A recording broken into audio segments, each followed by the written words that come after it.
Թերթ-ԵՄԱՅՖ-ը գրում է. համացանցում լուրեր են տարածվել, որ երգչուհի Սոնա Շարգելյանը և վերջին հարցազրույցում անդրադարձել է Շուշան Պետրոսյանի ու Հավեթ Բարզեղյանի հետ ունեցած վերջին սկանդալներին, իր խոսքում միաժամանակ ընդգծելով, որ ոչ մի վատ բան չի տեսնում, որ երգում է ներկայիս իշխանությունների կազմակերպած միջոցառումներում, ասելով, որ ինքը միշտ էլ եղել է բանակի կողքին։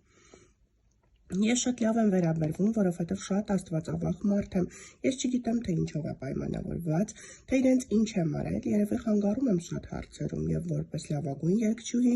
և մարդ, որովհետև PR-ի կարիք ունեն ինձ են հիշում։ Ես ավելի եմ բարձրանում, ինձ չեն կարողանում պախարակել, ես պարապ մարդ չեմ, ինչ-որ մեկից նստեմ, խոսեմ, երևի պատվեր է եղել, որ այդպես խոսեն, չգիտեմ ինչով է պայմանավորված այդ չարությունը, ամենակարևորը սխալը հասկացել են, զանգել են ինձնից ներողություն են խնդրել, նշել էր երգչուհի Սոնա Շարգելյանը։ Թեման պարզաբանել են երգչուհի Շուշան Պետրոսյանի հետ, ում խոսքով այդ գրառումները ճշմարտության հետ որևէ աղերս չունեն։ Երգչուհին նշեց, որ վերջին անգամ Սոնա Շարգելյանի հետ խոսել է 2018 թվականից առաջ, ես իր համարն անգամ չունեմ, ասաց Շուշան Պետրոսյանն ու հավելեց, որ նա իր սիրելի երգչուհիների ցանկում է եղել։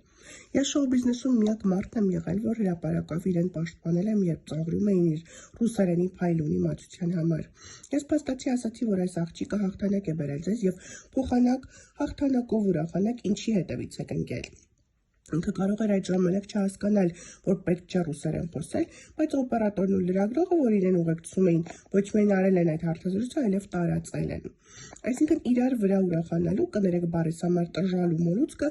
այս ժողովրդից դուրս չի գալիս։ Հետո 2018-ին, երբ տեսա նա ինչ արեց, այլևս չեմ խոսում իր մասին, ու երբ տեսա իր հարցազրույցը, ուղղակի ծիծաղ առաջացրեց։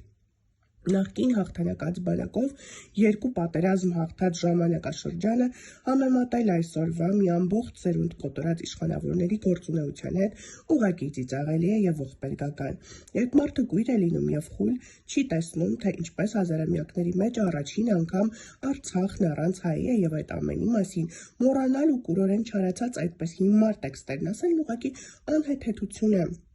Չգիտեմ ինչ պատասխանեմ ես, ինչպես կարող եմ իր հետ երկխոսության մեջ մտնել, մարդ ռինգ որ դուրս է գալիս, պետք է հավասար Քաշայինի հետ լինի, հասկանում եք ես ոնց իր հետ զրուցեմ, ամփոփեց երգչուհի Շուշան Պետրոսյանը։